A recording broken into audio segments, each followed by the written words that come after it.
সবার জীবনে ভালো একটি বন্ধু থাকা দরকার, যাকে সবকিছু শেয়ার করা যাবে, মন খুলে সবকিছু বলা যাবে। সৃষ্টিকর্তার সর্বশ্রেষ্ঠ সম্পর্কের মধ্যে একটি বন্ধুত্ব সম্পর্ক। এমন একটি বন্ধু সবার জীবনে প্রয়োজন, যার সাথে হাজার ঝগড়া হবে, কথা কাটাকাটি হবে, মান অভিমান হবে, দিন শেষে তাকে ছাড়া চায়ের দোকানে আড্ডা দেওয়া অসম্পূর্ণ। আপনাকে ছেড়ে প্রেমিকা চলে যাবে, মা ও একদিন পৃথিবী ছেড়ে চলে যাবে, কিন্তু ভালো বন্ধু আপনাকে ছেড়ে কোনোদিন চলে যাবে না। বন্ধু কখনো হারায় না, বন্ধুত্বের সম্পর্ক থেকে যায় মৃত্যুর আগ পর্যন্ত। বন্ধু সম্পর্কের মধ্যেও কোনো রক্তের সম্পর্ক নেই। বন্ধু কখনো আপনার বিপদে চুপ থাকতে পারে না। বন্ধু সম্পর্কের মধ্যে কোনো চাওয়া পাওয়া নেই। বন্ধু শুধু চায় আপনার সময়। প্রকৃত বন্ধু তাদেরই খুশি। একজন বিশ্বস্ত বন্ধু 10,000 আত্মীয় সমান। প্রকৃতির সর্বশ্রেষ্ঠ সৃষ্টি হচ্ছে বন্ধুত্ব।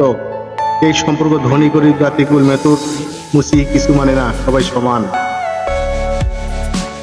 প্রকৃত বন্ধু সবাই হতে পারে না, আর বর্তমান সময়ে প্রকৃত বন্ধু খুঁজে পাওয়া বড় কঠিন। যদি কখনো প্রকৃত বন্ধু পেয়ে যান, তাহলে সে হচ্ছে আপনার আত্মার পরমাত্মীয়। প্রকৃত বন্ধুদের কখনো হারাতে দেবেন না। বন্ধুত্বকে সম্মান করুন, আর স্বার্থের দুনিয়ায় প্রকৃত বন্ধুকে বাঁচিয়ে রাখুন শত শত বছর। বন্ধুরা, যদি ভিডিওটি ভালো লাগে তাহলে লাইক ও সাবস্ক্রাইব করে পাশে থাকুন।